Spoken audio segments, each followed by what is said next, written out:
Bonjour à tous, merci de nous rejoindre pour ce live Facebook qui s'appelle donc Face à Mars Actu. Vous nous rejoignez pour une heure d'entretien avec Sébastien Barle, qui est donc tête de liste pour la liste Debout Marseille. On va vous expliquer de quoi il s'agit. Pendant une heure, vous pouvez donc suivre nos échanges en direct, mais aussi commenter, poser vos questions. Certains l'ont déjà fait dans les jours qui ont précédé, et donc on va suivre ces questions. Questionner pendant une heure le projet de ce candidat à la mairie de Marseille, décortiquer le projet, le mettre face à ses contradictions. On va avoir plusieurs temps d'échanges différents sur le programme, les questions qui fâchent et bien sûr un temps qui sera consacré à vos questions en particulier. On reviendra évidemment sur le casting, son équipe, ses soutiens, ses alliés. Voilà, donc Sébastien Barle...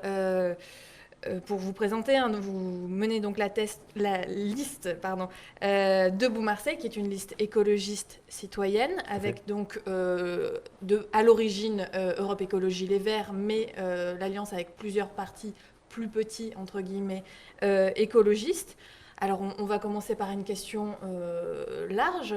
Aujourd'hui, ce qu'on voit avec les programmes qui arrivent de tous les candidats déclarés, la coloration écolo, environnementale, selon les mots choisis, elle est présente chez tous les candidats. En quoi est-ce qu'aujourd'hui ça fait sens d'avoir une liste écologiste qui se revendique comme telle, à l'heure où on a l'impression que tous les candidats sont déjà sensibilisés à ce sujet et portent des propositions fortes? À quel moment ça fait sens d'être écolo comme liste? Bonsoir à tous. Déjà, effectivement, on voit bien que dans le début de cette campagne, en tout cas, l'écologie est partout présente. En tout cas, tous les candidats se revendiquent, mettent en exergue leur projet écologiste. La différence avec nous, en tout cas l'engagement que l'on prend, c'est qu'on sera certainement la seule liste qui continuera à faire de l'écologie après la campagne. En tout cas, c'est l'engagement que l'on prend. Et on voit bien en tout cas que l'écologie est dans les discours, mais que dans les actes, en tout cas pour ceux qui ont des charges exécutives, eh bien on voit des contradictions notoires. Je pense qu'on ne peut pas se dire écologiste quand on promeut des projets climaticides comme le boulevard urbain sud, quand on promeut d'autres projets qui sont des aspirateurs à voitures comme le tunnel Schlesing par exemple, ou des parkings en plein centre-ville comme à Andoum, le projet qui est porté par la métropole aujourd'hui. Voilà, là, vous visez Martine Vassal. Là, je vise Martine Vassal, mais d'autres candidats, je ne comprends pas comment est-ce qu'on peut se dire écologiste et continuer à soutenir des projets, en tout cas des entreprises qui rejettent des baux rouges comme Alteo dans la Méditerranée ou qui stockent des baux rouges à Manche-Gary. On ne peut pas se dire écologiste quand on se bat pour planter des arbres et en même temps qu'on soutient l'exonération fiscale pour la déforestation, qui participe à la déforestation en Indonésie par exemple. Là, je pense à Bruno-Gilles par exemple, et par rapport à la MED, où on favorise donc l'exonération fiscale pour l'importation d'huile de palme venant des pays du Sud. Donc, votre projet, il est pas forcément plus. Est-ce qu'il est plus ambitieux que ceux portés par d'autres candidats sur les questions environnementales? Par exemple, si vous avez regardé le programme de Martine Vassal, qui promeut, par exemple, la fin de l'utilisation du plastique dans les collectivités, des choses comme ça. Est-ce que c'est sur l'engagement de vos propositions qui sera plus écolo ou c'est dans ce que vous dites, la cohérence et le fait que vous irez au bout? Je crois effectivement le mérite, en tout cas ce que l'on souhaite, c'est vraiment, nous, on souhaite être une liste cohérente, claire sur la question écologique. Pour nous, c'est l'urgence absolue que l'on met en avant. Et l'écologie, ce n'est pas uniquement faire de l'affichage sur des projets, un petit projet qui va permettre de peindre en vert son projet, son programme. Par exemple, l'extension du parc Borély. Pour nous, c'est réellement une approche systémique. Nous, ce que l'on souhaite, c'est un objectif qui est à long terme. On souhaite faire de Marseille et de notre métropole une écométropole, une métropole qui serait la capitale de la transition écologique, la capitale euro-méditerranéenne de la transition écologique, mais également, l'idée c'est d'anticiper, mais ça c'est sur le long terme, les grands bouleversements climatiques, le grand choc climatique qui s'annonce, pour faire de Marseille et de notre territoire un territoire résilient qui anticipe ces chocs. Et pour ça, ça passe par de la planification globale. On ne peut pas, encore une fois, se dire écologiste et promouvoir, par exemple, le projet de contournement autoroutier d'Arles qui va massacrer une partie de la Camargue, qui est un de nos espaces protégés exceptionnels. D'accord. Et alors, la municipale, c'est aussi, on le dit souvent, la rencontre entre un homme et les électeurs. En particulier, on cherche le maire hein, avant tout.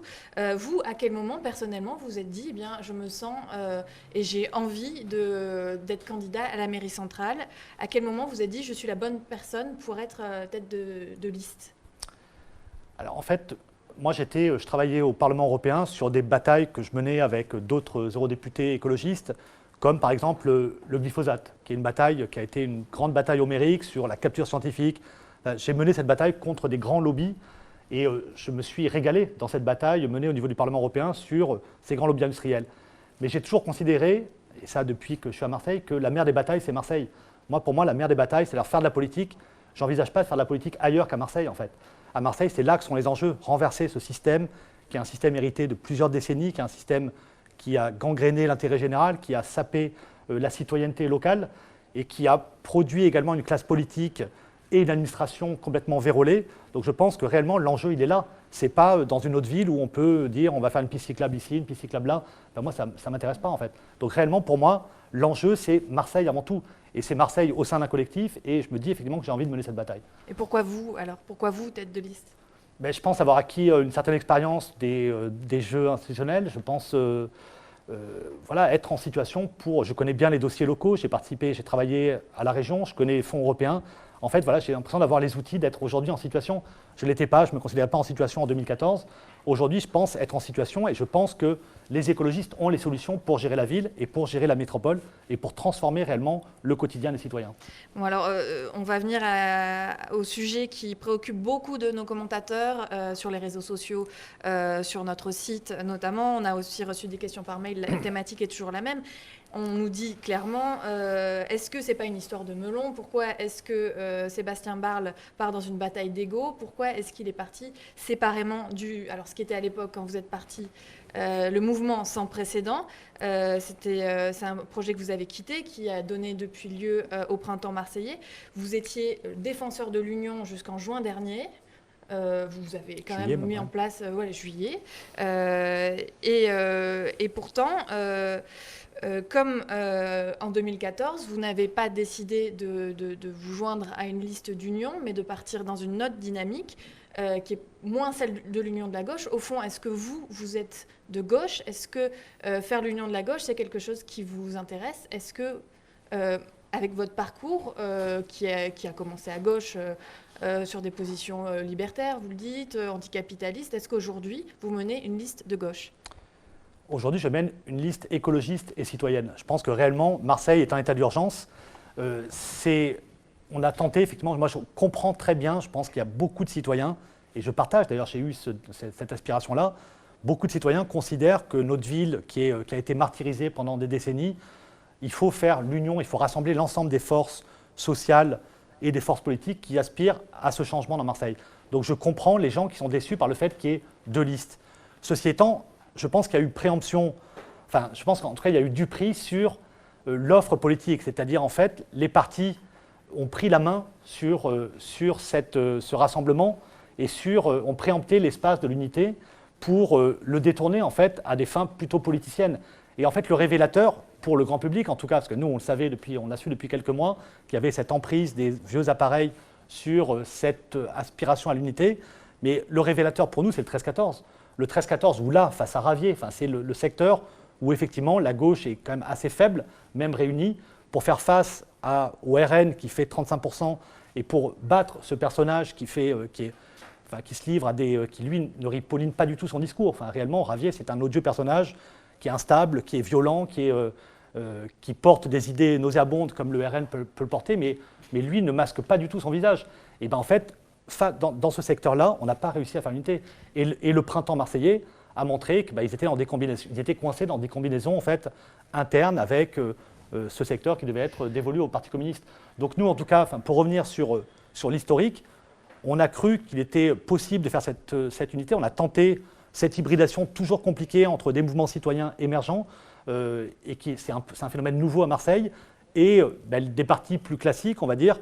On a pensé qu'on pouvait bâtir un projet. Et en fait, très vite, on s'est rendu compte que, notamment dans des propositions écologistes qu'on avait et sur lesquelles on ne voulait pas faire de concessions, comme la reconversion industrielle de l'étang de Berre, comme la question des baux rouges, comme la question du revenu de transition écologique, comme la bataille sur le territoire du port et de l'arrière-port, comment on l'utilise pour développer d'autres activités de transition, comme la régulation de la pollution liée au croisiérisme, développer un écotourisme. Là, on s'est heurté en fait à des barrages et on voit encore aujourd'hui qu'on est les seuls à mettre des idées sur la table, on est les seuls à porter des propositions concrètes, un projet, et qu'aujourd'hui, on voit bien que le printemps est un peu englué dans enlisé dans des jeux d'appareils et c'est compliqué pour eux de mettre dans le débat des idées. Pour nous, en fait, l'unité pouvait être une condition, mais aujourd'hui, on voit bien qu'il faut dédramatiser la situation. Mais est-ce qu'aujourd'hui, il n'y a plus du tout de discussion entre vous et le printemps marseillais ?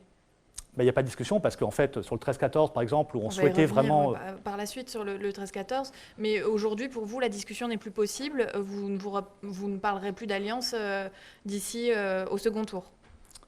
Pour nous, il n'y a pas d'alliance. Nous, on est parti, on a tracé un sillon écolo-citoyen et réellement, c'est une dynamique. Nous, on porte la question du renouvellement des pratiques, la question du renouvellement des visages également qui incarnent cette liste. On souhaite vraiment la mettre dans le débat. Et la question écologique doit être la force propulsive qui va remobiliser les citoyens. Et je pense qu'il faut, je vous dis, dédramatiser la situation. Au premier tour, les citoyens auront le choix. Ils pourront choisir entre l'union des partis de gauche, d'un côté, et c'est un choix qui se défend, ou l'union des écologistes et des citoyens, le renouvellement écologiste et citoyen. Et au second tour, il faut croire que les forces qui aspirent à ce changement, à battre les héritiers du système et effectivement à sortir le RN du secteur qu'il contrôle, eh bien ces forces se rassembleront, on l'espère, sur la base d'un contrat. Nous, on veut négocier sur la base du contrat que l'on met... Aujourd'hui, les électeurs auront surtout le choix entre deux candidats qui viennent de ELV. Alors, Michel Rubirola, à la tête du Printemps Marseillais, est suspendu du parti pour avoir fait un autre choix que le vôtre. En revanche, les électeurs vont être face à deux listes avec deux personnes qui se déclarent comme amis, un peu comme à droite Martine Vassal et Bruno Gilles, qui ont des parcours assez similaires, des convictions assez similaires. Pour autant, pour vous, c'est cohérent qu'il y ait deux listes avec deux têtes de liste ELV et les électeurs vont s'y retrouver. Mais ça, je ne sais pas, la tête de liste, la question, c'est la nature du rassemblement. C'est le projet qui est porté, c'est la cohérence. Il y aura au sein de la liste du Printemps Marseillais, Michel, moi, effectivement, je la considère comme une véritable écologiste. C'est une amie, je la considère comme quelqu'un avec laquelle on a mené des batailles et je la considère comme écologiste, effectivement. Mais je crois aujourd'hui qu'elle est un peu victime du syndrome de Stockholm, c'est-à-dire elle est enfermée, elle s'est laissée enfermer dans des logiques d'appareil pour valoriser cette unité de la gauche. Et donc, pour moi, c'est pas... Est-ce que ça, les électeurs vont comprendre, vont y être sensibles? Est-ce que c'est pas de la tambouille? En tout cas, ce qu'il faut dire aux électeurs, c'est choisissez sur la base du projet et sur la base de l'incarnation qui vous sera proposée. Si vous voulez avoir des élus sortants qui sont candidats sur les différents secteurs, qui représentent la diversité des partis de gauche, ils peuvent choisir le printemps. Le projet, je ne le connais pas, il n'est pas encore sorti, le projet du printemps. Si vous souhaitez choisir des visages nouveaux, un rassemblement plus large qui s'inspire plutôt justement de ce qui a été fait un peu dans le cadre de la... même si ce n'est pas l'ambition et ce n'est pas le même contexte, mais on a voulu faire un peu... On considère Marseille comme au sortir d'un bombardement, comme au sortir... c'est une ville qui est martyrisée. Et donc, il faut rassembler des personnalités très différentes. On a rassemblé sur un arc très différent. Et même si politiquement, on n'est pas d'accord avec certaines personnalités sur la politique nationale, mais on a transcendé ces différences pour nous dépasser autour d'un projet commun. Et c'est le projet qui nous réunit aujourd'hui. Alors, on va avoir l'occasion de revenir sur ces questions de qui est dans votre équipe, comment sont constituées vos listes. Mais d'abord, on va passer aux questions programme. J'invite Pierre Isnard-Dupuis à nous rejoindre. Bonjour Pierre. Bonsoir. Alors voilà, on a un petit peu décortiqué le programme et notamment les 13 mesures basculantes que vous avez présentées c'est votre plan d'urgence pour Marseille. Donc Pierre a été chargé de préparer un petit peu les questions qui nous ont un peu sauté aux yeux, on peut le dire. Et puis donc on va attendre vos réponses là-dessus. Et on va commencer par parler sécurité, Sébastien Barne. Parce que j'étais très surpris de voir qu'il y avait des choses dans votre programme de ce point de vue. C'est des choses qu'on attend plutôt à droite et beaucoup de vos concurrents parlent de sécurité.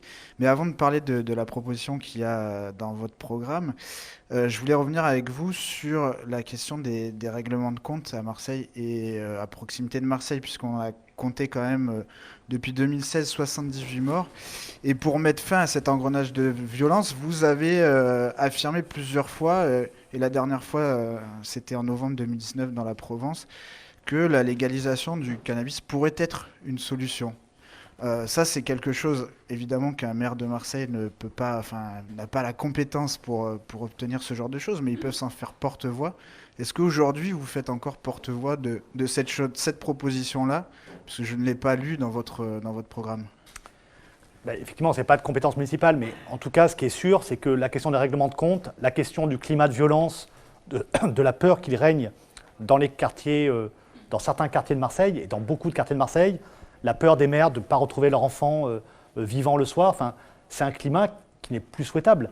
Et on voit bien que la politique de prohibition du cannabis mobilise énormément de moyens, policiers notamment, judiciaires également, mais c'est une politique qui est vaine. On est le pays le plus consommateur de cannabis, on est le pays où il y a le plus de violence, on a des jeunes qui fument des produits qui sont des produits coupés, de la paraffine, du cirage, des produits dangereux pour la santé. Et donc nous, ce que l'on dit, c'est qu'en fait, le pragmatisme, ce serait d'instaurer, de réguler, mais comme d'autres pays l'ont fait, en Amérique latine, aux États-Unis, il y a des États fédérés américains qui ont mené cette politique de régulation et de contrôle des trafics et de légalisation du marché du cannabis. Et donc nous, on défend cette voie-là.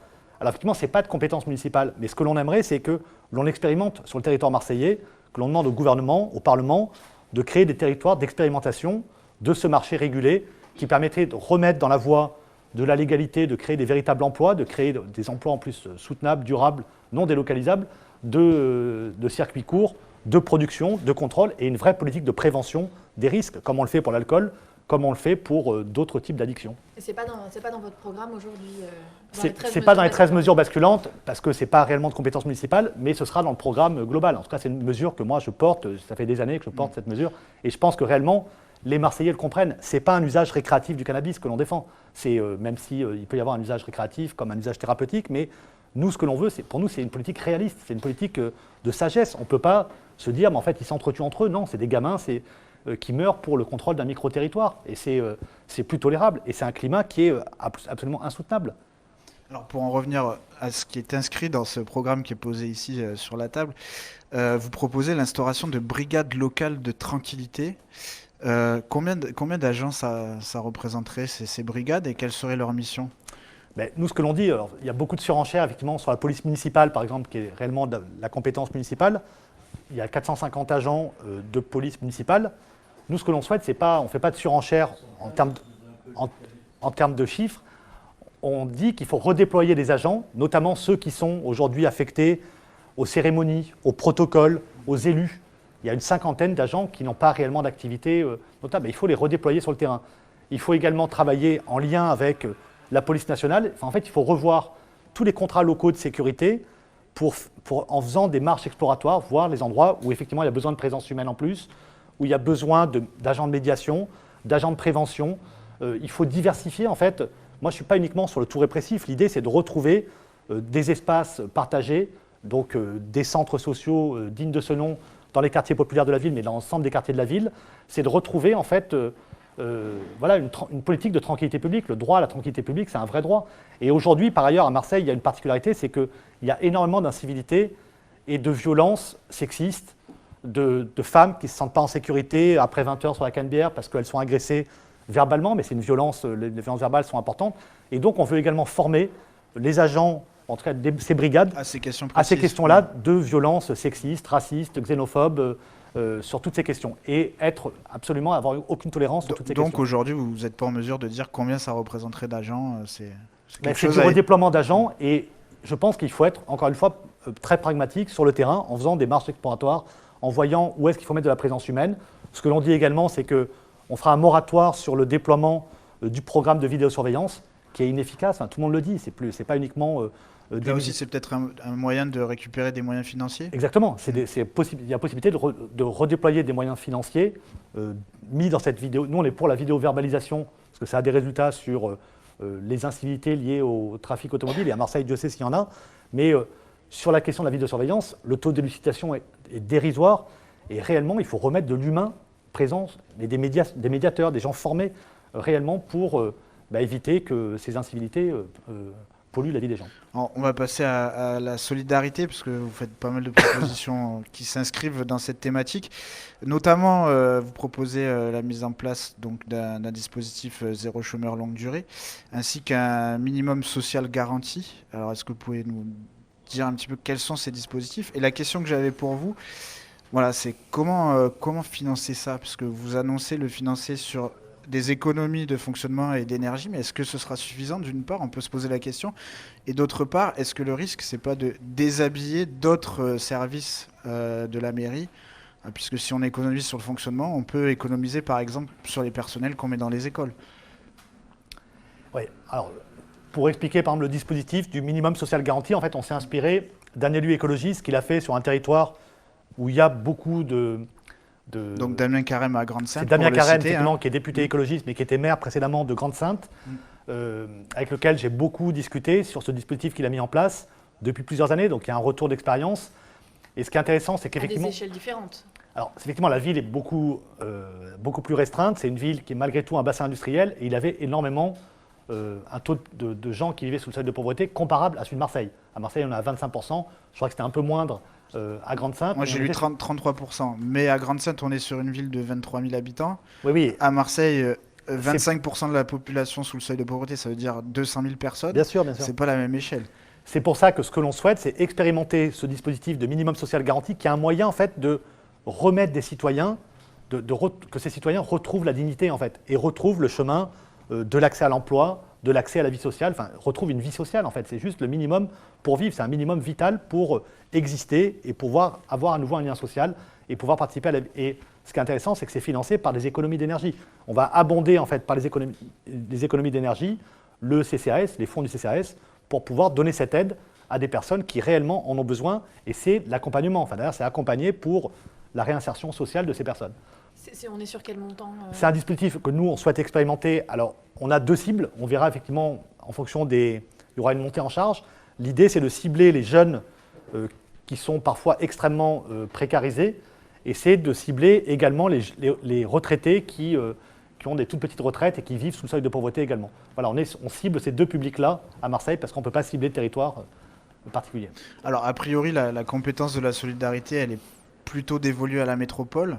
Et au département. Et vous avez parlé en introduction donc, de l'échange qu'on a ce soir, de plusieurs thèmes métropolitains, donc des boues rouges d'Altéo, de l'industrie autour de l'étang de Berre, de la raffinerie de la Med. Si c'est compliqué pour avoir une majorité à la ville de Marseille, ça risque de l'être encore plus pour la métropole d'avoir une majorité écologiste.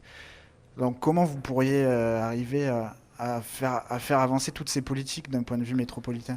Enfin, nous, en tout cas, ce que l'on souhaite, c'est mettre au cœur de notre projet la question métropolitaine. Parce que réellement, et il ne faut pas duper les Marseillais, on va voter au mois de mars pour les élections municipales, mais également on va désigner des élus métropolitains.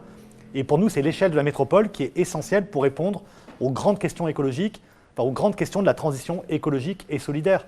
C'est la question des terres fertiles, du maintien des terres fertiles, des terres qui sont aujourd'hui grignotées de plus en plus par des plateformes logistiques, par des projets de bétonisation, de lotissement, enfin d'étalement urbain. Et donc réellement, c'est un des enjeux. Il y a l'enjeu, mais qui pour nous a un impact réel, la pollution industrielle. La pollution industrielle, elle vient des zones qui sont juste en périphérie de la ville, Gardanne, l'étang de Berre et le bassin de Fos. Donc toutes ces zones, nous, on considère qu'on ne peut plus vivre avec ces emplois toxiques. Et on considère qu'il faut accompagner les salariés de ces bassins et les personnes qui gèrent ces activités vers des activités beaucoup moins polluantes. C'est pour ça qu'on défend le revenu de transition écologique. Et c'est pour ça que pour accompagner ces salariés vers des activités moins polluantes, et ça, encore une fois, on s'appuie sur des expériences. Des expériences, c'est financé par les fonds européens, c'est financé par des fondations. Donc en fait, le coût pour les collectivités sera dérisoire. Mais comment avoir le rapport de force au niveau métropolitain pour tout ça? Mais je pense que c'est sur la base du projet. Nous, ce que l'on veut, c'est que le projet que l'on va porter, y compris à l'échelle métropolitaine, il soit partagé par des élus qui vont se retrouver à la métropole. Et effectivement, nous, ce que l'on souhaite, c'est changer la gouvernance de la métropole. C'est arrêter avec la co-gouvernance des maires qui vont être, encore une fois, dans une approche clientélaire de « je te donne ça », de donnant-donnant. On veut vraiment on considère qu'on a une vision métropolitaine pour bâtir une vraie écométropole qui diffère complètement de la vision métropolitaine des autres dirigeants, des autres personnes qui sont à la tête de liste à Marseille, qui sont dans une approche libérale d'un monde globalisé et qui sont absolument aujourd'hui pas du tout souhaitables. Ce n'est pas du tout la vision de la métropole que l'on a.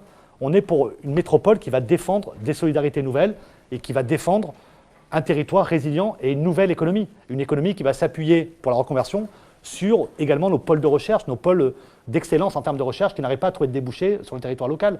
Par exemple, je pense à la chimie verte, où je pense aux énergies renouvelables, où à Château-Gombert, on invente énormément de nouveaux procédés, de prototypes qui doivent trouver des débouchés sur le territoire. On va finir cette séquence, Sébastien Barle, avec la question du logement, qui est une question importante quand même, qui s'est révélée avec les effondrements de la rue d'Aubagne. Vous avez plaidé notamment dans le Ravi, auprès du mensuel Le Ravi, pour un plan Marshall, en disant que c'était l'urgence numéro 1, cette question du logement, et qu'à Marseille, il y a 30 000 logements vacants qu'il faut réquisitionner. Ça, c'est pareil, c'est pas quelque chose que j'ai lu dans votre programme, c'est pour ça que je me permets de revenir sur cette question. Est-ce qu'aujourd'hui, vous êtes toujours sur vous défendez toujours cette idée de réquisitionner les logements vides pour gérer la question des personnes délogées? Et si oui, comment faire? Évidemment, moi je défends, on défend, la liste Debout Marseille défend un grand, alors c'est pas un plan Marshall, mais on défend la mise en place.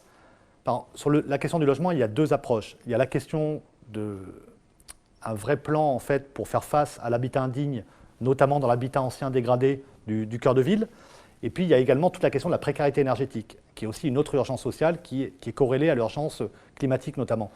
Pour résorber l'habitat indigne, on souhaite mettre en place une OIN, une opération internationale. On avait fait une tribune l'an passé sur cette question, qui serait pilotée en fait, par l'expertise citoyenne et par les associations qui luttent contre le mal logement et qui permettrait de réunir l'ensemble des moyens. Ça passe par différents outils de ce plan de résorption, par la réquisition, qui est l'outil premier que l'on pourrait faire. Une fois arrivé au pouvoir, dès le mois de mars, dès le mois d'avril, on pourrait en fait réquisitionner effectivement tous les logements vacants qui sont dans le bâti municipal, dans le patrimoine municipal. Si le préfet vous suit, puisque les réquisitions, c'est sur le bâti municipal, on peut le faire. En fait, c'est la loi. On a l'ordonnance de 45, on va s'appuyer sur l'ordonnance de 45 et la loi de 98 sur les exclusions. Donc aujourd'hui, la loi permet la réquisition. Directement par le maire? Par le maire sur le bâti municipal. On peut très bien dire le préfet doit normalement lister l'ensemble des logements vacants. Donc ça, effectivement, c'est jamais fait. Ça n'a jamais été fait depuis 1945. Mais par contre, il y a eu des réquisitions. Je pense à 95 à Paris, il y a eu une réquisition de logements vides par le maire de Paris. Et vous parlez d'opérations d'intérêt national. En quoi c'est différent de ce qui existe déjà, ce qui est en train d'être lancé entre le PPA, le SPLAIN, qui ont été lancés depuis les effondrements de la rue d'Aubagne? L'intérêt, c'est de penser cette rénovation des 40 000 logements indignes à Marseille sur l'ensemble d'un territoire qui est bien identifié, qui ira de Saint-Mauron à Noailles, en passant, donc c'est 7 quartiers de Marseille qui sont concernés. On le voit bien, aujourd'hui, les arrêtés de péril fleurissent sur ces 7 quartiers-là. Donc on veut réellement la mobilisation de tous les moyens et avec une instance, avec une coordination de l'ensemble des acteurs, ce qui n'est pas le cas aujourd'hui. On voit bien que la ville est en périphérie, reste en périphérie, c'est la métropole qui pilote. Donc l'idée, c'est de coordonner tous les moyens. Il y a le permis de louer, il y a énormément de dispositifs qui sont à mettre en place et à coordonner avec l'ensemble des acteurs. Est-ce que ce n'est pas une façon de déléguer un petit peu aussi, parce que opération d'intérêt national dit importante mainmise de l'État? Il faudra des moyens de l'État. Là-dessus, il faut des moyens européens, il faut des moyens de l'État. Et sur la question de la précarité énergétique, c'est pareil. Pour mettre en place un grand plan de lutte contre la précarité énergétique, de gens qui luttent, qui parfois payent plus de charges qu'ils ne payent de loyer, eh bien, il faut effectivement des moyens de l'État. Il faut des gens formés également. C'est pour ça qu'on va faire une cité de la transition écologique pour former les gens, notamment les jeunes qui viennent des quartiers populaires, qui viennent de l'école de la deuxième chance. Il faut les former pour occuper ces emplois locaux, non délocalisables, des emplois de demain. Donc, à vous entendre, pour finir sur cette question du logement, le rôle de la mairie, ce serait plutôt un rôle de coordinateur, en fait? C'est un rôle de coordinateur, mais qui va aussi chercher des fonds. Pour énormément de sujets, en fait, la mairie ne sera pas seule. Il faut absolument, je pense, s'appuyer. Et c'est en fait un des grands oublis de Marseille. À Marseille, on a toujours raisonné dans une logique clientélaire où on ne gérait que l'aide aux associations et on saupoudrait pour différentes associations. Et on ne s'occupait jamais des grands projets structurants. On ne participait pas au contrat État-région, par exemple, pour voir quels sont les grands projets qui sont partagés sur l'ensemble de la métropole. Comment est-ce qu'on bâtit des lignes sur les bassins de vie du territoire, des vrais RER métropolitains? Nous, c'est ce qu'on veut faire. Rassembler tous les dirigeants, tous ces territoires, prioriser et dire à l'État et dire à l'Union européenne, c'est ça que l'on veut, c'est ce plan-là qu'il faut financer. Peut-être une dernière question, on avait sur les déchets, je crois. Oui, alors une petite dernière question sur les déchets. Vous affichez l'objectif zéro déchet à l'horizon de 2032. J'imagine que ce sera en 2032 qu'il faudra arriver à zéro déchet. Ça pourrait avoir des conséquences, il faudra que vous nous expliquiez brièvement comment, mais ça pourrait avoir des conséquences, et je pense importantes, et je pense à celle de la fermeture probable de l'incinérateur de Fos. Non, mais effectivement, enfin, la question de la propreté... C'est faisable, 2032, zéro déchet? Alors, je qu'est-ce pense que que ça c'est veut faisable. dire Ça passe, demande. en fait, il faut que ce soit phasé. C'est toujours pareil. En fait, il faut une montée en charge. Nous, on souhaite expérimenter, par exemple, sur des rues. Parce qu'en fait, c'est la mobilisation de tous les acteurs. Ce n'est pas une mobilisation uniquement des citoyens. Ça passe par sensibiliser les commerçants, les restaurateurs. Enfin, il faut mobiliser tout le monde, en fait. Donc, l'idée, c'est de le faire d'expérimenter ces solutions sur quelques rues. On avait pensé à la rue Sainte, pas loin d'ici. Expérimenter la rue Sainte, qui est une rue très commerçante, très vivante, avec beaucoup de jeunes. Et ça peut être, en fait, une forme de défi, en fait, de commencer sur... Mais qu'est-ce que ça veut Consola, dire zéro déchet, alors? Mais zéro déchet, c'est réduction à la source de l'ensemble des déchets. C'est absolument arrêter avec tous les déchets plastiques. Et donc, c'est réduire au maximum. Mais il faut le faire de manière ludique. Donc, ça passe par de l'éducation à l'éco-citoyenneté. Ça passe par des dispositifs là, collectifs qui vont permettre une collecte très diversifiée. Ça passe par la mise en place dans chaque arrondissement d'une vraie déchetterie et d'une économie circulaire, où on va revaloriser les déchets, où on va faire du réemploi également de déchets. Donc en fait, ça passe par tout un cycle et beaucoup de mise en place de filières alternatives. Et effectivement, ça passe par une sortie progressive de l'incinérateur, qui est une bête en fait qui demande à engloutir 350 000 de déchets chaque année. Et donc, il faut réduire à la source. Et donc, il faut se dire qu'à terme, on n'aura plus besoin d'incinérateurs. On aura besoin effectivement on sera dans une économie beaucoup plus circulaire. On peut aussi valoriser, enfin nous c'est ce que l'on dit comme une nouvelle filière, tous les déchets organiques, on peut produire du biogaz qui va permettre d'alimenter ensuite nos bennes ordures, s'il en reste un jour. Mais il y aura une transition. Et puis le parc les camions bennes, bus, c'est ça, les camions bennes. Les camions oui. bennes. Et puis les bus, par exemple, ça peut être des bus qui sont propulsés au GNV, au biogaz. Voilà, et donc en production locale. Merci Pierre pour... Merci. On conclut ce passage. Je te confie ceci au passage. Alors nous, on va continuer après ce long moment sur le programme. Certainement pas assez long pour vous, non. Mais bon, on reste quand même sur des conditions du direct.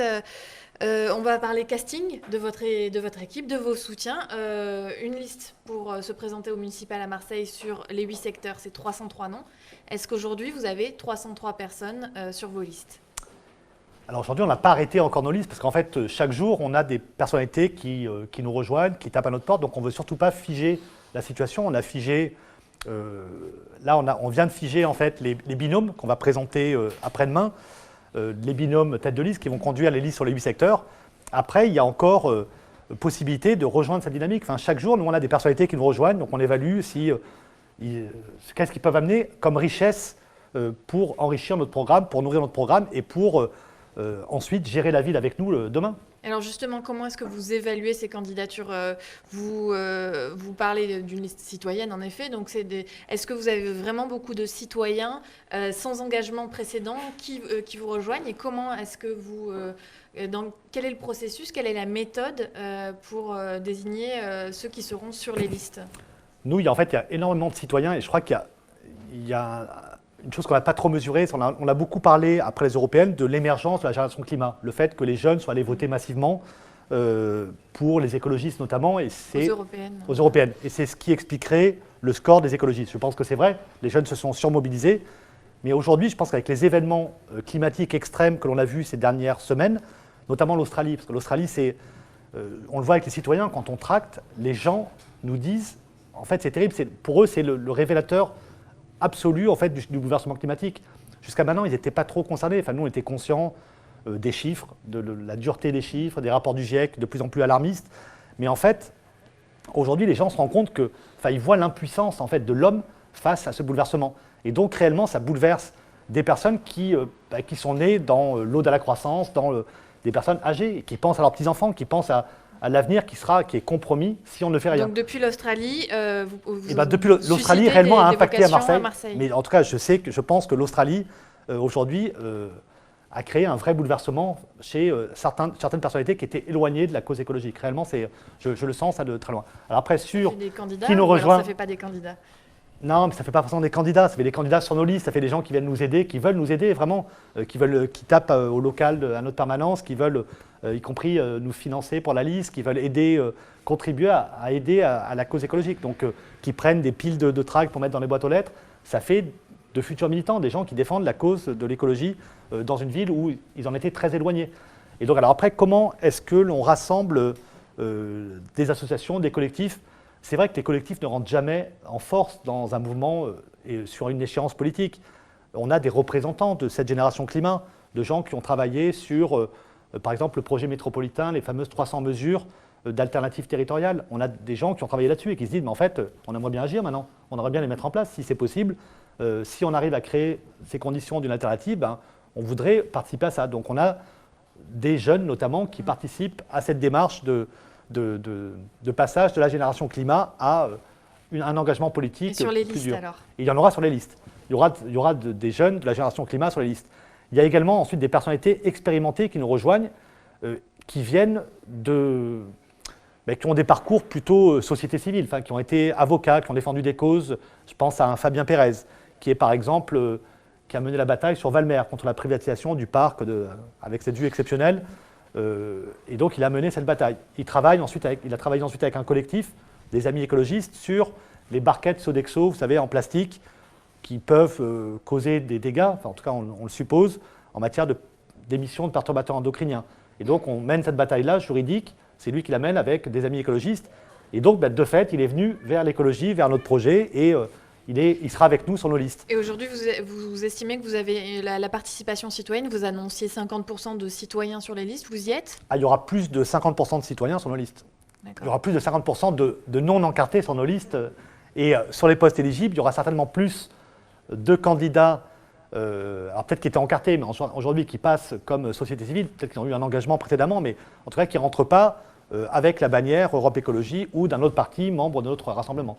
Il y aura énormément de représentants société civile dans notre rassemblement et c'est heureux. Enfin, je pense qu'il faut, la question du renouvellement à Marseille, il y a cette aspiration au renouvellement des pratiques politiques, mais il faut que ce soit incarné par des gens frais, des gens qui ne sont pas usés par des vieux mécanismes. Nous, ce que l'on veut, c'est mettre la fraîcheur, y compris l'imagination et la fraîcheur au pouvoir dans notre ville pour transformer la cité. Sur 303 noms, vous en êtes à combien là? Mais sur 303 noms, on a plus de 303 militants qui sont sur les différents secteurs, mobilisés sur les différents secteurs. On n'a pas figé les listes, donc on aura les listes. Ça continue jusqu'à on déposera nos la date listes le 15. La date limite, c'est le 15 pour nous, c'est le 15 février. On va déposer nos listes collectivement le 15 février. Donc vous avez 2 semaines pour boucler tout ça. Mais je sais que certains font courir le bruit qu'on n'a pas nos noms, mais effectivement, je pense qu'on prend le temps, et on ne fait pas publiquement en faisant du speed dating. On accueille les gens, on les reçoit, on échange avec eux, on nourrit notre programme en faisant des réunions qui ne sont pas des réunions publiques, et qui sont des réunions en fait où on échange avec des acteurs.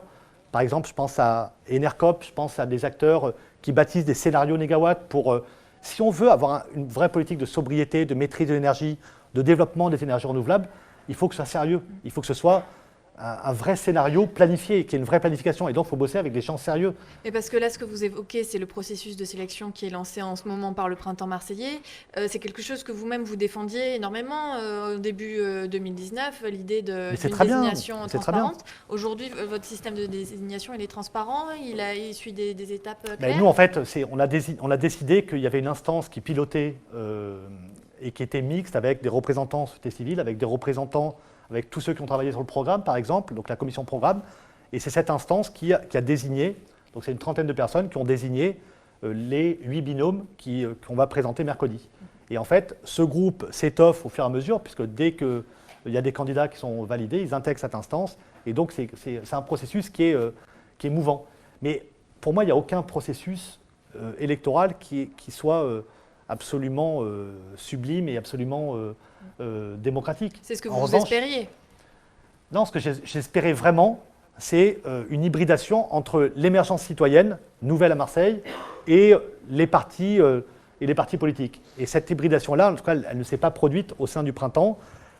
Chez nous, je ne sais pas si c'est parfait, mais en tout cas, je sais qu'on arrive à parler projet, on arrive à bâtir un projet ensemble, nos fameux 13 chantiers, on arrive à bosser sur du fond, à mettre dans le débat public des projets Des fois, on débat sur des sujets très précis, sur la manière de mettre en exergue nos projets, mais en tout cas, j'ai l'impression qu'on avance et que, en tout cas, on est heureux de mettre nos idées sur la place publique. Et alors, pour poursuivre sur le casting, c'est vrai qu'on a quelques personnalités identifiées qui sont venues vous rejoindre. Récemment, Annie Lévy-Mosiconacci, qui est donc conseillère municipale, qui était rentrée au conseil municipal avec Patrick Menucci, qui entre-temps a été soutien d'Emmanuel Macron en 2017. On a aussi quelques insoumis qui vous rejoignent. On a parmi les partis alliés dans cette liste Génération Écologie, où on a une ancienne conseillère municipale, France Gamère, qui était dans l'équipe de Jean-Claude Gaudin il y a à peu près 10 ans. Ça fait un panel... 20 ans, presque 20 ans, d'accord. Oui, 2001-2008. Mais elle ne sera pas candidate. Qui ne sera pas candidate.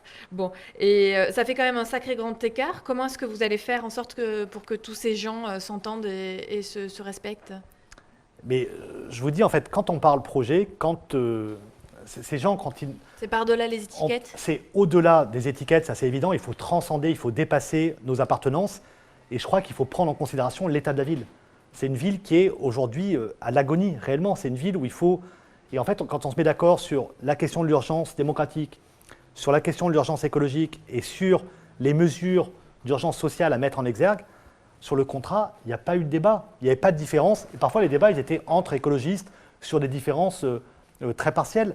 Mais entre une Annie Lévy, et je pense, si on prend votre arc, si vous voulez qu'on fasse un arc comme ça sur les engagements précédents de ces personnes, et une Prune Elfter Noah, les deux amènent des compétences, qui nous a rejoint et qui est magistrate, qui est énarque. Donc insoumise. Qui vient de la France Insoumise et qui est dans le mouvement Utopia, qui est membre du mouvement Utopia, qui a géré, qui vient de l'humanitaire en fait. Elle a géré pendant 10 ans Médecins du Monde au Japon. Et ben en fait, les apports de ces personnalités-là, ils sont dans des domaines différents. Annie Lévy nous amène énormément sur les questions de santé publique, sur les questions de santé et environnement. On a mené des batailles ensemble sur les questions de santé et environnement. Donc on est au diapason. Enfin, sans Marseille, on n'a pas eu de divergence là-dessus. On a eu des divergences sur la politique nationale. Effectivement, moi, je n'ai jamais soutenu la politique de Manuel Valls. Elle l'a soutenue. Mais on transcende ces différences pour transformer Marseille. Et pour nous, c'est essentiel de rassembler à Marseille, dans une ville qui est à l'agonie, des personnes qui viennent d'horizons différents, en se mettant d'accord sur un projet. C'est le projet qui nous rassemble. Mais pourtant, le projet ne vous a pas rassemblé avec le Printemps Marseillais. Vous aviez même des alliés. Mais parce qu'il y a des vraies divergences. Il y a quelques divergences sur lesquelles on ne pouvait pas... on nous disait, mettez le couvercle, cité tout à l'heure, mettez le couvercle là-dessus. Rouges. Et c'est par ailleurs sur la forme également. On sentait très bien que il y a un risque d'enlisement et on voit aujourd'hui l'emprise des partis sur ce processus qui est une très belle aspiration, mais qui malheureusement est pollué par l'emprise des partis politiques. Alors, vous l'avez évoqué tout à l'heure, il y a une question brûlante, c'est celle du 13-14, 13e et 14e arrondissement. Aujourd'hui, donc, le Printemps Marseillais a présenté la semaine dernière une tête de liste, Jérémy Bacchi, alors que des discussions étaient en cours pour faire une liste unique gauche écologiste, où voilà, plusieurs groupes collectifs étaient autour de la table, dont la liste Debout Marseille. Aujourd'hui, vous, quelle est votre attitude ? Dans quelle démarche vous vous lancez? Est-ce que vous allez continuer des discussions avec la liste menée par Jérémy Bacchi ou est-ce que vous partez sur votre propre chemin? En fait, là, il y a une déclaration unilatérale qui pour nous a scandalisés du Printemps Marseillais, donc avec cette candidature de Jérémy Bacchi. Ils ont considéré qu'ils voulaient partir seuls, donc soit qu'ils partent seuls sur le 13-14. Nous, on continue à dire qu'il y a un espace de rassemblement qui existe, parce que c'est ceux qui ont lancé l'appel, ce sont les habitants, des citoyens du 13-14 qui ont lancé un appel avec des gens de la LDH, de la Ligue des droits de l'homme, des gens qui sont mobilisés depuis 6 années contre le système Ravier. Et donc, c'est ce rassemblement-là que l'on soutient. Aujourd'hui, il y a une démarche embryonnaire. Mercredi, ils vont présenter une proposition de liste, l'intention en tout cas de mener ce rassemblement unitaire dans ce secteur qui le mérite tant. Et donc, je pense qu'il y aura des appels certainement au Printemps Marseillais à rejoindre cette dynamique et à ne pas se tromper sur ce secteur, parce que réellement, ce serait duper les citoyens et de se dire il faut faire l'unité, mais sur le 13-14, nous, on part tout seul parce que c'est mieux et parce que... Donc, vous serez derrière cette autre liste menée, j'imagine, par Mohamed Ben Saada. Ce ne sera pas une liste, ce sera un cadre unitaire, c'est le cadre que l'on souhaitait, que l'on espère voir être élargi. Il y a le pacte démocratique qui est en son sein, il y a des citoyens qui sont des militants de ces secteurs qui veulent. Et ce qui est intéressant, c'est que cette démarche, elle a travaillé un projet également pour le 13-14, parce que je pense que ce n'est pas un front antifasciste qu'il faut faire face à M. Ravier, c'est vraiment un projet qui va remobiliser dans ces quartiers qui sont... C'est le cœur de toutes les difficultés de Marseille, ces quartiers nord, enfin ces 13e et 14e arrondissements. Et donc, il faut parler projet à des citoyens qui aujourd'hui ne votent plus. Et ils auront donc deux visages qui leur proposeront des projets certainement similaires, semblables. Nous, on espère toujours qu'il y aura une seule dynamique et donc on appelle le printemps marseillais à rejoindre cette dynamique unitaire. Et pour le moment, on les attendait avant leur conférence de presse, la veille de leur conférence de presse, et ils ne sont pas venus. Enfin, voilà, on considère que l'espace unitaire sur le 13-14, c'est celui-ci et il faut étoffer cet espace. Nous, on a toujours dit qu'on n'avait pas de prétention pour mener la liste dans ce secteur, que si c'était une personnalité, qu'on se mettait d'accord sur une personnalité société civile, eh bien qu'on y arrive si on le peut. Mais voilà, évitons de mettre. On se retrouve à nouveau sur deux listes qui disent l'union est de notre côté, l'union est de notre côté. C'est quand même regrettable. Mais c'est très regrettable et voilà, je suis le premier à le regretter. Ça. Donc aujourd'hui, vous soutenez donc une candidature de Mohamed Ben Saada dans les 13e et 14e arrondissements. On soutient bien sûr cette liste de rassemblement autour de Mohamed Ben Saada, d'une magistrate qui est une militante de Greenpeace, qui est magistrate dans ces quartiers. Et ça a du sens que dans le 13e et 14e, cette candidature soit valorisée. Il y a d'autres candidats de grande valeur sur ce... Voilà, c'est des gens qui ont mené des combats sur ce secteur et effectivement, je pense que cette dynamique est intéressante. Mais il faut qu'elle s'étoffe et j'appelle à ce que cette dynamique s'élargisse. Bon alors, juste avant de passer aux questions qui fâchent, je vous pose la question du précédent candidat à s'être assis sur ce fauteuil la semaine dernière, Bruno Gilles, candidat d'hiver droite, ex-LR, qui vous demandait qu'est-ce que vous allez faire au second tour. Parce que justement, en fonction des alliés, des gens avec qui on constitue les listes, tout le monde n'aura pas les mêmes réflexes. Au second tour, avec qui vous êtes prêt à vous allier, contre qui vous voulez faire barrage? Donc là, une ligne qui est extrêmement claire. Au premier tour, on veut placer l'urgence écologique et le renouvellement citoyen le plus haut possible. On souhaite que notre liste soit le plus haut possible et si possible en tête dès le premier tour. Au second tour, il faudra faire nécessairement des alliances pour faire barrage effectivement à Ravier et pour battre les héritiers du système, ceux qui ont mis cette ville à terre. Donc ce que l'on souhaite, ce sera sur la base d'un contrat. Voilà. Là, on a 13 mesures basculantes. Elles seront plus étoffées, bien sûr. Elles seront précises, elles seront budgétées. L'idée, c'est que sur la base de ce contrat, on discutera avec tous ceux effectivement, qui n'ont pas participé à cette co-gouvernance localement et avec tous ceux qui veulent se réunir pour changer la donne à Marseille. Et alors, entre le candidat, par exemple, dans le 13-14, si la question se pose, mais elle se posera dans d'autres arrondissements, évidemment, je prends cet exemple-là parce qu'on a les têtes de liste, entre un Stéphane Ravier et un candidat, le général Galtier de Martine Vassal, vous appelez à voter pour qui si vous n'êtes pas en mesure de vous maintenir? Mais j'espère que les gens seront responsables et que le général Galtier, qui sera derrière le rassemblement auquel on aspire sur le 13-14, se désistera pour la liste pour battre Ravier. Enfin, voilà, et dans le cas inverse, qui a un réflexe républicain. Et dans le cas inverse, il faudra rassembler l'ensemble des forces qui ne sont pas les héritiers du système pour battre Ravier, ça c'est évident.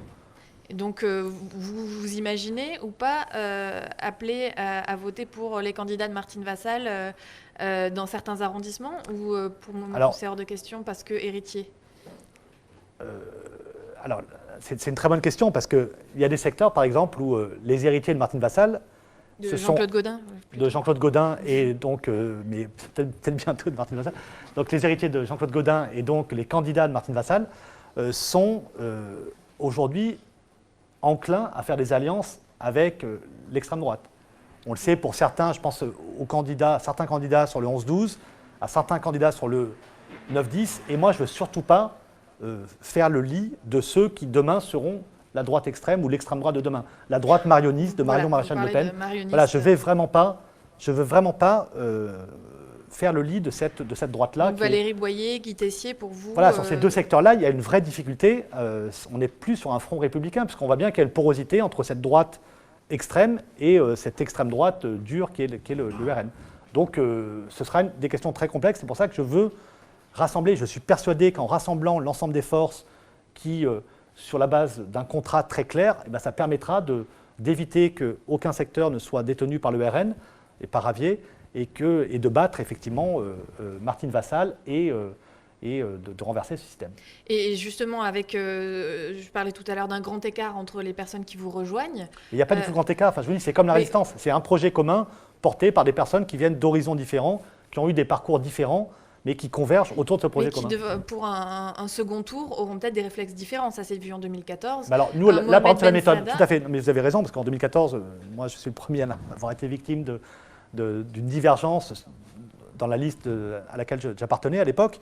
Et comment être sûr que Annie eh Lévy-Moscovici et Mohamed nous, Ben Saada c'est une méthode qu'on a mis en place. Ce qu'on a mis en place sur le 13-14, c'est un cas à part, parce que ce sera un rassemblement ad hoc, si vous voulez, vraiment sur le 13-14, que j'espère le plus large possible.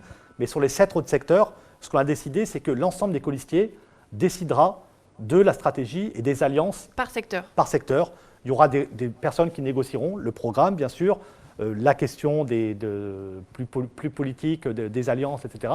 Mais ce sera validé par l'ensemble des colistiers de nos listes qui incarnent, en fait, enfin, qui représentent, c'est le corps de notre rassemblement. Et donc, pour nous, c'est logique que l'ensemble des colistiers soient associés à la décision d'alliance de second tour, puisqu'ils ont été sur notre liste, ils ont participé à notre rassemblement. Ça fait rassemblement. partie, d'ailleurs, j'encourage ceux qui nous regardent à poser des questions, à continuer à les poser, puisque Benoît nous les rapportera par la suite.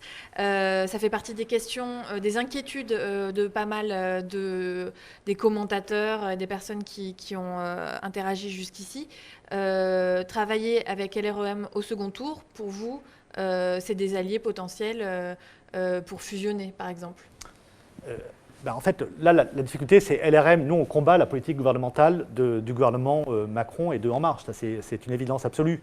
On voit aussi les contradictions de certains députés En Marche, même sur les projets locaux. Je pense à la MED, par exemple, où ils ont essayé de faire passer des projets par rapport à l'huile de palme, etc. On le voit sur beaucoup de dossiers qui nous concernent localement. Donc, on voit bien qu'il y a malgré tout une corrélation entre la politique gouvernementale. On ne peut pas dire que ça n'a aucun impact à Marseille et on s'affranchit de ces règles. Moi, c'est vrai que je vois également des militants En Marche, des gens qui ont voté Macron en 2017, qui aspiraient à ce renouvellement et qui, à Marseille, ont cette même aspiration-là et qui peut-être prennent leur distance avec En Marche. J'ai sur ma liste des militants d'En Marche. Il y a Edgar Mbanza qui sera sur ma liste sur le 1-7, qui est un militant de terrain que j'estime énormément, qui a voté En Marche, je crois, en 2017, qui aujourd'hui, d'ailleurs, dit « je le revoterai En Marche en 2017 », mais il y a une partie de la politique gouvernementale que je réprouve aujourd'hui. Et je soutiens à Marseille cette dynamique écologiste et citoyenne. Au second tour, travailler ensemble. Au second tour, on ne peut avec pas avoir le logo En Berland. Marche. Ce qui est évident, c'est qu'on n'aura pas le logo En Marche. En revanche, ce que je vous dis, c'est que parfois, je m'entends mieux avec des militants d'En Marche, même avec certains candidats En Marche, quand j'enlève ce qu'ils font comme député. Je pense à un Saïd Hamada, qui est un ancien copain écologiste. Quand on parle de Marseille, je m'entends sur qu'est-ce qu'on doit faire pour soigner Marseille.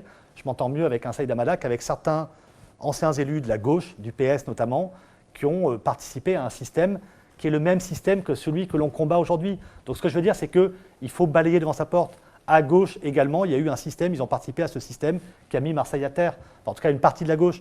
Et donc il faut éviter d'avoir une approche complètement idéologique. Il faut travailler avec des gens... pourquoi pas? Non, j'ai dit tout sauf ça, justement. Des militants. S'il y a des militants voilà, qui se reconnaissent dans notre projet et qui veulent rejoindre cette dynamique écologiste et citoyenne, on ne leur ferme pas la porte. Ce qu'on veut pas, c'est avoir le logo. Le logo, c'est le fardeau de la politique gouvernementale. Donc ce logo En Marche, on ne veut pas sur nos listes. C'est ce qu'on a dit, et ça, c'est au niveau national, au niveau de LV. Alors, on prend un peu du retard, mais heureusement, on est en direct et on a un peu de temps. J'invite Violette Artaud à nous rejoindre. Merci. Pour donc les questions qui fâchent, c'est la rubrique Punchy. Allez, vous êtes prêts? Une petite gorgée d'eau. Vous faites bien. Le 5 octobre 2019, vous vous en rappelez, c'était il n'y a pas très longtemps, c'était un samedi. Vous avez été désigné par des membres de votre parti pour être donc tête de liste d'un rassemblement écologiste citoyen pour les municipales à Marseille. Pour être plus précis, on parle d'environ 80 bulletins, dont des procurations. Vous avez été élu à 80%, ce qui fait à peu près une petite soixantaine de personnes. Parmi eux, entre autres, des membres de votre famille, vos parents par exemple. Et il y avait un correspondant du Monde, Gilles Roff, qui était sur place, qui a fait un article qui parlait de cousinade.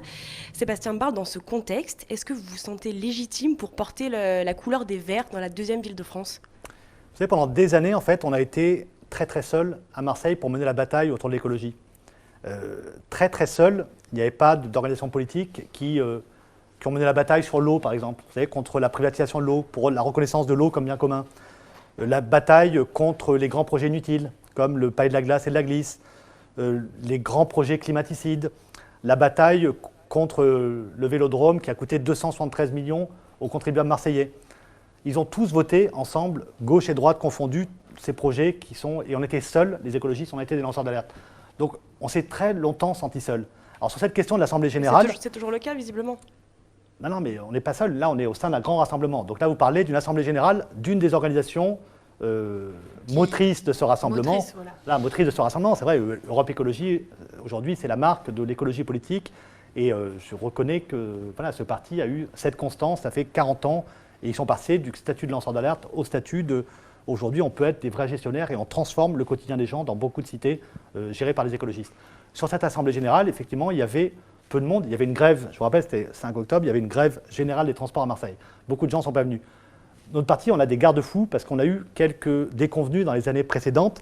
Et donc, par exemple, ne pouvaient voter que ceux qui avaient plus d'1 an d'ancienneté. Vous voyez, donc déjà, sur les 300 militants que compte Marseille, eh ben, on en élimine la moitié puisque la remontée des écologistes, elle date du printemps. Donc il y a une grande vague au moment des européennes avec la candidature, la dynamique des européennes. Et donc ceux-là n'ont pas pu voter. Ceux-là, on a fait un vote consultatif. Ils étaient tous pour bâtir une liste écolo-citoyenne. Mais on a fait une votation à part, si vous voulez.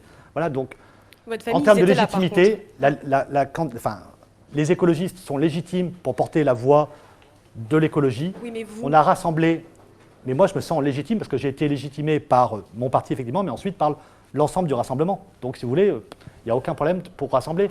Mais nous, on est aussi sur une incarnation collective. Enfin, ce que l'on souhaite, c'est porter effectivement une candidature collective dans cette ville. On veut transformer la ville avec toutes les personnes dont vous avez parlé, les personnes qui nous rejoignent. Annie Lévy, sur la question de santé, elle est légitime. Je pense à Prune, sur la question de la gestion des deniers publics. Et c'est pour nous, voilà, c'est une question essentielle, c'est une question d'écologie. Je reviens sur la préciosité des ressources. Sur cette assemblée-là, vous confirmez qu'il y avait... Donc, il y avait 93 votants, il y avait 93 votants. 60 personnes à peu près, du coup. Non, 93 votants, ouais.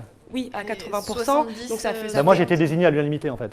C'est notre motion qui est passée. passée. À peu près une soixantaine de personnes qui vous a désigné, Non, 93. dont des membres de votre famille. Ça, vous nous le confirmez qu'il y avait des membres de votre famille il y avait, dans cette... Oui, mes parents, effectivement, quand on était les militants, qui nous ont aidés sur les Seulement campagnes. vos parents Peut-être un peu plus quand même, non?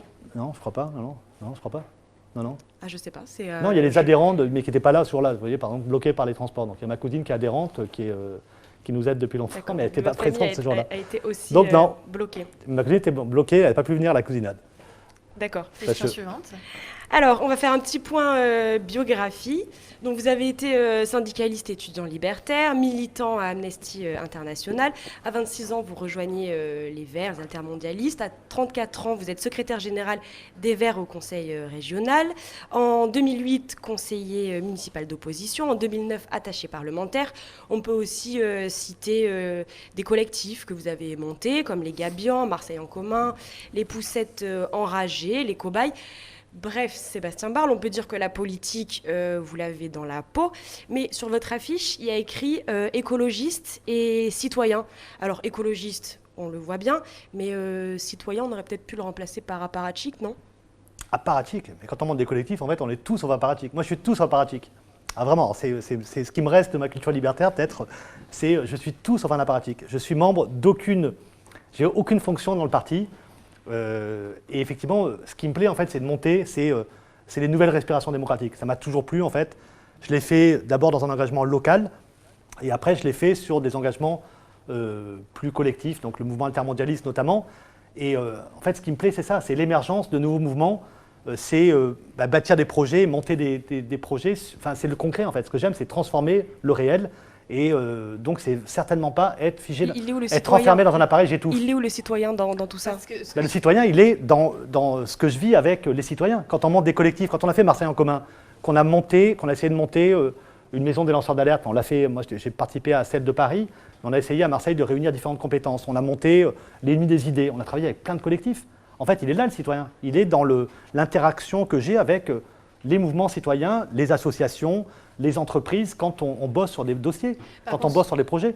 Donc je suis tout sauf un apparatchik, je suis tout sauf un homme d'appareil. Enfin, ça, c'est vous trompez. Là où on peut se poser la question, c'est que vous vivez de la politique depuis très longtemps. C'est votre profession, en fait, la politique. J'enseigne aussi à la fac. C'est vrai que j'ai choisi... enfin, j'aurais pu faire une vraie carrière universitaire, c'est vrai. Et j'ai enseigné quand même pendant pas mal d'années à la faculté. Et en fait, pareil, j'ai tout fait un peu à la faculté. En fait, j'aime vraiment être en phase avec la société et être voilà, dans le mouvement. Et en fait, je change souvent d'activité. Donc j'aime aussi la vie institutionnelle, le Parlement européen. Donc j'ai arrêté là, mais j'ai travaillé pendant quelques années. Mais je me suis régalé. Et je n'ai pas l'impression de travailler dans le champ politique. Mais quand on travaille sur les gagnez questions de votre vie santé avec la publique, politique. Vous avez été attaché par j'ai travaillé dans des institutions politiques, oui. J'ai travaillé, après, voilà, j'ai enseigné, j'ai fait des projets, j'ai été auto-entrepreneur où j'ai bâti des projets d'éco-développement où là, je ne vivais pas de la politique. Mais pour moi, c'était aussi un engagement politique. Pour moi, il y a une vraie continuité dans ma vie. Mais, donc, oui, des fois, je suis payé par une institution publique, des fois, je suis payé par une université. Et pour moi, je fais pareil. Parce qu'en fait, quand j'enseigne à l'université, par exemple, j'enseigne la question des lobbies. Vous voyez, donc, pour moi, c'est le même type de transmission que je fais par rapport au combat que j'ai pu mener. Alors, on va refaire un petit flashback en 2014, on en a déjà parlé, hein, mais on va un peu rafraîchir la mémoire des internautes. Donc, vous avez participé à la création d'une liste dite citoyenne, autonome, qui a été menée par Pape Diouf, mais tout ne s'est pas vraiment passé comme prévu. L'ancien président de l'OM a décidé de faire une campagne sans concession, en tout cas sans union, même au deuxième tour, même face à une menace du FN, menace qui est donc devenue effective, hein, puisque dans le 13-14, l'extrême droite l'a remporté. Vous étiez pour une alliance, pourtant, mais vous avez laissé faire Pape Diouf. Est-ce qu'aujourd'hui, avec du recul, vous vous sentez responsable d'avoir laissé les clés d'une mairie de secteur au FN ?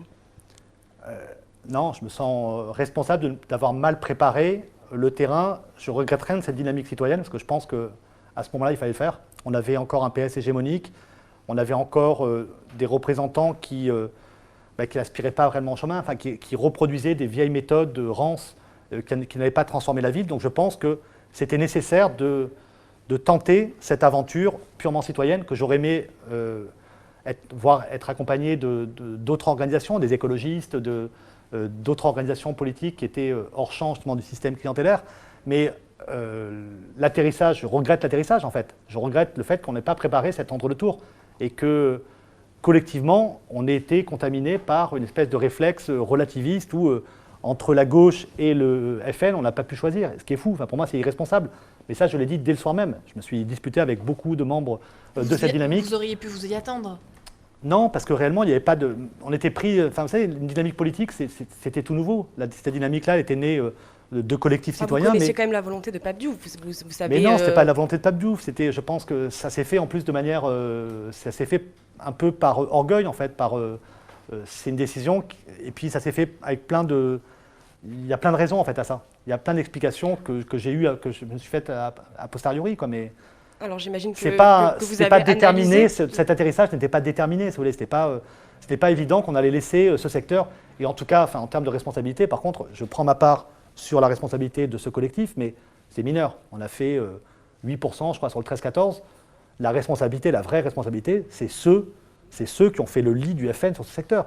C'est ce système-là, clientélaire, ce système qui a été porté donc, par la droite, par les années Gaudin, mais également par certains de la gauche, comme je le dis depuis tout à l'heure. Donc ça, réellement, la gauche a une lourde part de responsabilité d'avoir laissé filer ce secteur. Mais ça, nous, on l'a toujours dénoncé. Enfin, on n'a pas attendu les affaires pour dénoncer les mauvaises pratiques politiques en termes démocratiques. Aujourd'hui, ça se reproduit. On a dénoncé à la région le fait que les dossiers qui n'étaient pas instruits. Donc on a toujours dénoncé, nous, ça, les mauvaises pratiques. On a toujours dit qu'il faut assainir les pratiques démocratiques à Marseille. Aujourd'hui, si ça se reproduit, j'imagine que du coup, vous avez eu le temps d'analyser la chose. Comment on fait pour éviter ça ? Est-ce que cette fois-ci, vous êtes prêt au second tour ? Mais là, évidemment qu'on est prêt au second tour. On souhaite vraiment gouverner la ville. Donc, on souhaite être majoritaire et former une coalition majoritaire au second tour pour renverser, enfin, pour vraiment. Et je pense que la situation a quand même globalement changé. Parce qu'on a quand même l'impression que le scénario se rejoue à l'identique quand même. Oui, mais on n'a plus une gauche, un PS hégémonique à gauche, on n'a plus du tout les mêmes forces politiques. La donne a quand même énormément changé. Et donc, l'aspiration, je pense, l'émergence citoyenne est beaucoup plus forte. L'aspiration au changement est beaucoup plus forte. Il y a eu le drame de la rue d'Aubagne, je pense qu'il y a un ras-le-bol absolu à Marseille par rapport à la situation locale.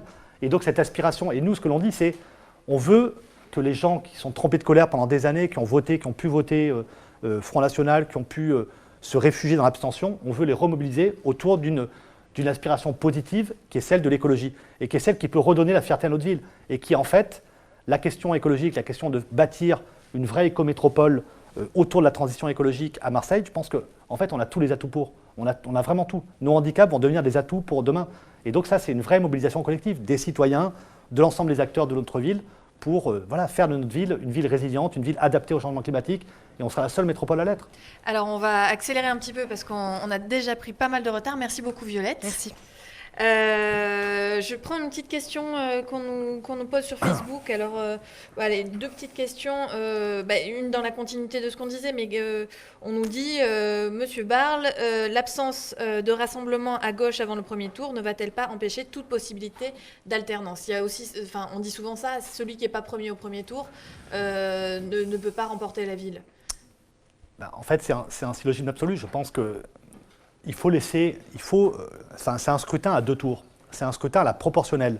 Il faut que les citoyens choisissent. Ceux qui veulent choisir, qui considèrent que le projet d'union des partis de gauche est le projet qui aspire à leur attente, ils peuvent voter pour la liste du printemps marseillais. Ceux qui réellement aspirent à un changement autour de l'écologie, de nouveaux visages citoyens qui incarneraient cette dynamique, eh bien en fait, ils votent. Enfin, il n'y a aucun souci pour... il ne faut pas dramatiser la situation. Et ces listes, au second tour, convergeront, peut-être avec d'autres rassemblements qui se feront pour former une coalition majoritaire autour d'un projet de transformation et pour répondre aux urgences qui frappent notre ville. Enfin, c'est pas, il faut être très clair, que les citoyens se prononcent, se déterminent sur le projet. Il faut voter pour ce que l'on souhaite vraiment et pas se dire, comme pour une présidentielle, on va voter utile parce que c'est la seule condition pour battre Vassal. En fait, la politique, c'est une question de dynamique, c'est une question de projet. Ce n'est pas une question d'arithmétique, ce n'est pas en additionnant 2 blocs qui ne sont pas tout à fait... surtout avec 8 scrutins différents. Il y a 8 scrutins différents, alors je suis d'accord. Il y a certains secteurs, nous c'est ce qu'on disait sur le 13-14, où on ne rigole pas. Quand il y a un secteur qui est détenu par le RN, que le RN fait traditionnellement son secteur 35%, on ne rigole plus. On ne fait pas 2 listes à 15% pour se dire si on les met ensemble. Ce sera le cas dans 3 ou 4 arrondissements quand même. Ce sera le cas dans certainement, sur le 13-14 en tout cas, malheureusement ce sera le cas. Sur les autres secteurs, en fait, sur le centre-ville, sur les secteurs centraux de Marseille, il y aura 2 listes qui feront peut-être, je ne sais pas, nous peut-être. Il faut laisser. Il n'y a pas de menace réellement du RN, en tout cas je l'espère. Et donc que les citoyens choisissent. Mais choisissez vraiment ce qui vous motive. Il n'y a pas de menace au niveau de la mairie centrale, c'est ça? Mais il n'y a pas de menace au niveau de la mairie centrale et de beaucoup de secteurs de Marseille, quoi. Donc, moi, le vrai chantage que je fais à l'unité, c'est sur le 13-14 et je regrette que le printemps n'ait pas suivi.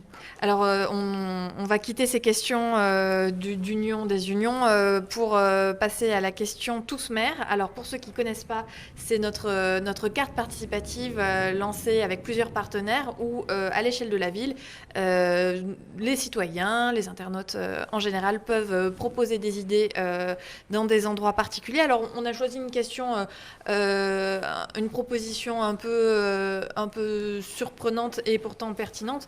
On nous parle de l'entrée de l'autoroute à l'échelle de Saint-Antoine. Et on nous dit, attention à cet endroit-là, c'est particulièrement dangereux.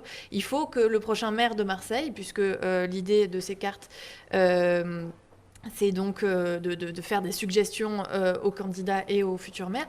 Il faut que le maire de Marseille intervienne sur ce dossier parce que c'est dangereux par rapport à l'entrée. Je crois que la bretelle est particulièrement courte. Ah ouais. Vous, en tant qu'écologiste, vous ne souhaitez pas spécialement développer le routier, investir dans le routier. Je crois que ça fait partie de votre programme, d'arrêter d'investir dans ces questions-là. Est-ce que tout de même, en tant que maire, vous serez sensible à faire en sorte d'entretenir ce qui existe déjà, d'améliorer ce qui existe déjà? Non, mais évidemment, quand on dit on ne mettra plus 1 euro, c'est sur les nouvelles infrastructures routières. On ne veut plus investir sur les projets d'autoroutes urbaines en pleine ville, les projets de tunnels. On ne mettra plus 1 euro et on redéploiera tous ces moyens sur le développement des transports collectifs. En revanche, au niveau de la métropole, il faut sécuriser les routes, ça on est bien d'accord. Et il faut entretenir aussi l'existant parce qu'il y a des gens qui n'ont pas d'autres moyens que de prendre leur voiture pour aller pour se déplacer. Donc en attendant, il faudra effectivement sécuriser. Je pense à Saint-Antoine par exemple. Nous, la proposition que l'on a, c'est pour apaiser la ville, mais pas uniquement le centre-ville. On n'a pas un discours que sur le centre-ville. C'est de mettre en place des ZTL, des zones à trafic limité, qui vont permettre de réduire considérablement le trafic de transit. Et je pense à Saint-Antoine, par exemple, on veut le faire également sur les noyaux villageois.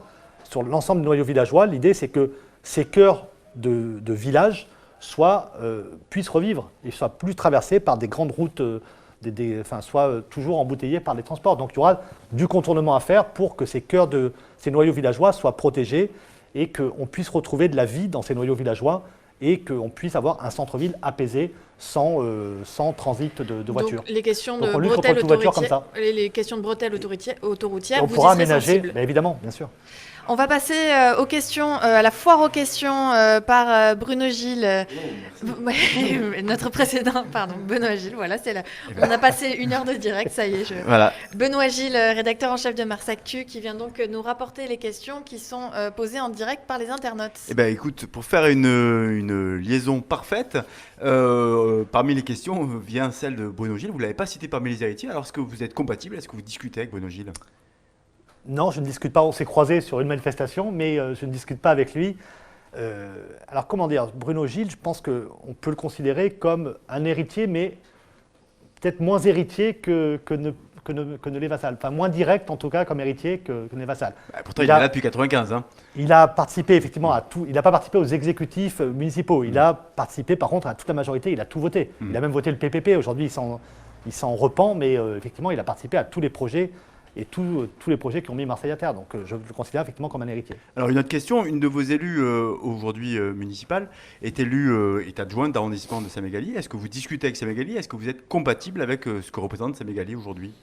Mais je l'ai toujours dit, Samia Gali, c'est également, ça fait quand même très longtemps qu'elle est maire et elle a participé également à l'exécutif au niveau de la communauté urbaine. Comme des collègues à vous, M. Semery par exemple. Moi j'ai toujours été opposé à participer à cet exécutif oui, et j'ai toujours bataillé contre les grands projets il est toujours, qui étaient votés. Il est toujours militant. Je crois pas, non. Non. Il vous a coûté Ouais. Mais en tout cas par rapport à Samia Gali, au second tour on sera nécessairement obligé, de discuter avec elle sur, mais est-ce que vous sur le discutez maintenant 15-16 avec elle? parce que, non, on s'est croisés, c'est pareil, sur une manifestation de Greenpeace par hasard et on a été pris en photo ensemble. Qui a fait beaucoup Voilà, c'est parler. une photo mais c'était une manifestation de Greenpeace par rapport à la pollution de l'air à Marseille. Donc voilà, c'était complètement fortuit. Bon. Donc il y a eu beaucoup de réactions, de remarques sur votre alliance avec la gauche. Hein. On y a largement, comment dire, débattu et exposé ces dissensions. Est-ce qu'il y a quelqu'un qui nous pose la question de faire voter les adhérents ELV sur cette question de l'union à gauche, y compris avec le printemps marseillais? Est-ce que c'est compatible aujourd'hui avec le timing et le projet? C'est-à-dire faire voter les adhérents LV sur une stratégie unitaire dans le 13-14. Dans le 13-14. Dans le 13-14 Mais les adhérents, je pense qu'aujourd'hui, ils seraient absolument d'accord sur ça, on l'avait déjà voté en fait. Dans notre motion, on disait qu'il fallait faire alliance sur le 13-14. Donc on n'a même pas besoin de faire revoter les adhérents ELV. On est pour une stratégie d'alliance sur le 13-14 la plus large possible. Mais ça, j'étais le premier à le dire depuis des mois, je le dis. Sur le 13-14, c'est évident qu'il faut, face à Ravier, faire l'unité la plus large possible. Et donc les militants en sont absolument d'accord. Il y a des militants qui sont sur la liste en gestation avec Mohamed Ben Saada et tous les copains du pacte, etc. D'accord. Une question qui est sur un registre totalement différent. En 2024, la ville va devoir rembourser un emprunt obligataire de 150 millions d'euros. Quelle est votre solution pour rembourser cet emprunt et pour faire face à la grande question du surendettement de la ville et de la métropole? Ouais. Alors cette question-là, c'était un emprunt Natixis, c'est 150 millions d'euros, mais surtout avec un taux d'intérêt à 4%. Enfin, ce qui est fou, c'est on voit bien là la malgestion de cette ville. C'est révélateur de cette malgestion. 4%, ça veut dire que c'est 60 millions d'intérêts à la charge de la collectivité pour le contribuable marseillais. Donc c'est ce type d'emprunt qu'il faut absolument cesser. Ce sont les emprunts toxiques et il faut que sur la dette, il ne faut pas être absolument effrayé. Malheureusement, ce sera remboursé par de l'endettement, à nouveau de l'endettement. D'accord. Mais il Donc faut vous négocier. allez souscrire de nouveaux emprunts. Bien sûr, pour il faut rembourser les renégocier, mieux négocier et mieux gérer. Enfin, on a des économies à faire dans notre ville qui sont, avant de se surendetter, de souscrire des emprunts, il faut absolument qu'on voit où est-ce que sont les niches où on peut redéployer les moyens. Nous, on l'a vu avec nos petits moyens de liste qui fait une campagne avec des économistes, nos ressources que l'on a, mais on a pu dégager déjà 26 millions d'euros sur le fonctionnement, sur les dépenses de fonctionnement de la ville.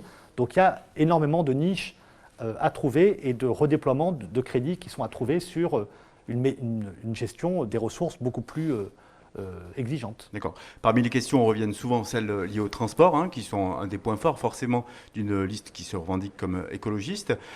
Comment vous allez financer au niveau européen, avec des finances qui, on le sait, sont au taquet, ces énormes projets de transport collectif dont la ville a besoin et la métropole a besoin? Ouais, alors je crois que là-dessus, c'est toujours pareil, c'est la gouvernance. Déjà, il faut se mettre d'accord à l'échelle de la métropole sur quelles sont effectivement les grandes lignes de RER métropolitain qu'il faut développer. Ensuite, une fois qu'on a fait on va dire ce plan, ce grand plan de développement de vrais RER métropolitains, il faudra négocier avec l'État, effectivement, sur la base de contractualisation, mais avec un vrai rapport de force, il s'est porté collectivement. Et ce qui n'est pas le cas aujourd'hui. Enfin, comme je le disais, aujourd'hui, les élus ne négocient pas, ne savent pas négocier. Aujourd'hui, en fait, on pleurniche. On est toujours dans une logique victimaire, en fait, où Marseille, on n'est pas aimé de Paris. En fait, on ne porte pas de projet. Qu'est-ce qui vous rend plus costaud pour aller négocier, moins Mais ce qui rend plus costaud, c'est qu'on sort de cette logique où une grosse partie du budget de la métropole part sur de l'arrosage de cloche-merle, en fait, où on va aider tel maire avec les conseils de maire. Et donc, vraiment, l'idée, c'est d'être sur une logique d'intérêt général, de gérer la métropole avec une logique d'intérêt général. Et donc, le développement des transports, c'est la priorité. Et il faut voir l'État, il faut voir au niveau européen, parce qu'on a des crédits européens qui sont dévolus. Nous, on a une personne qui est précieuse à ce niveau-là, c'est Karim Adeli, qui est présidente de la commission transport, donc qui connaît tous les appels à projets et qui pourra nous aider au niveau de la commission pour que ce plan de développement des transports collectifs sur l'aire marseillaise soit réellement réalisé. Alors, pour finir, une question qui n'a pas trop de rapport avec les thématiques que d'habitude vous défendez. Une question moto qui a à double titre. Oui, ça vous étonne. La première, c'est sur la partie du Corioto. Comment faire pour faire déménager ces vendeurs de motos qui sont installés là depuis longtemps sur le Corioto, et pourquoi pas créer un grand marché de la moto quelque part ailleurs dans la ville. Et une deuxième question corrélée, en tout cas géographiquement, il y a un terrain de moto, de motocross qui s'est installé du côté donc, de la vallée de l'Uvonne, et un de nos internautes s'interroge à Saint-Mené pour savoir quelle est la position qui a été défendue en conseil municipal par les deux élus qui représentent votre parti, alors que le vote est a priori a été fait à l'unanimité. Sur cette question, alors je vais vous parler par contre du programme, en tout cas, que l'on a bâti ensemble et qu'on a longuement débattu sur la question. Vous ne la connaissez pas la position, c'est ça? La position des élus, je n'étais pas dans l'hémicycle, donc je n'ai pas suivi le vote, donc ça je ne peux pas vous répondre. Mais ce qui est évident, c'est que nous, on s'engage sur la question du sport, enfin des loisirs motorisés, à supprimer tous les loisirs motorisés dans la rade de Marseille, par exemple, sur les territoires de la ville. Tous les loisirs motorisés, on souhaite arrêter. Et on souhaite vraiment développer un écotourisme beaucoup plus raisonnable. Les courses de cigares, là, comment ça s'appelle, les cigares des mers, là, les Formule 1 des mers, on supprime complètement, les jet skis, effectivement. Donc dans la rade, que ce soit même hors parc des Calanques, on supprime tout ce qui est loisirs motorisés. D'accord. Et donc pas de grand marché de la moto en placement de je trouve que c'est une très bonne idée. Si, très bonne idée pour grand marché de la moto pour effectivement faire en sorte que le Corioto est des... D'accord. Donc on ne saura pas ce que Lydia Frenzen a voté. Non, mais je vous demanderai. D'accord. Sans faute. Merci Benoît. On va clore du coup ce Face à Mars Actu. Notre prochain invité la semaine prochaine sera le candidat Rassemblement National Stéphane Ravier. C'est l'occasion de vous demander si vous avez une question à lui poser qu'on lui transmettra.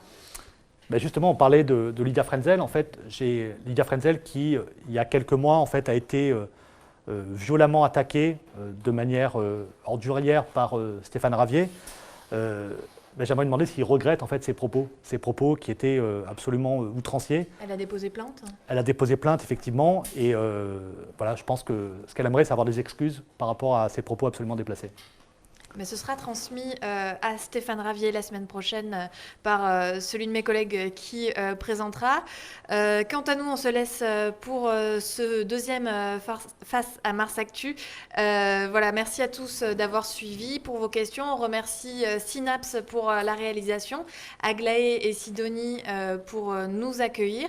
Et on vous invite évidemment à découvrir Mars Actu, à découvrir nos articles. On a d'ailleurs à cet effet un code promo si vous souhaitez vous abonner, un code promo qui vous offre moins 20% sur nos abonnements, qui est Face à Mars Actu tout simplement. Il y a aussi d'autres offres pour suivre les municipales tout en soutenant l'information indépendante. On a besoin d'abonnés et pour pouvoir continuer à faire ce travail.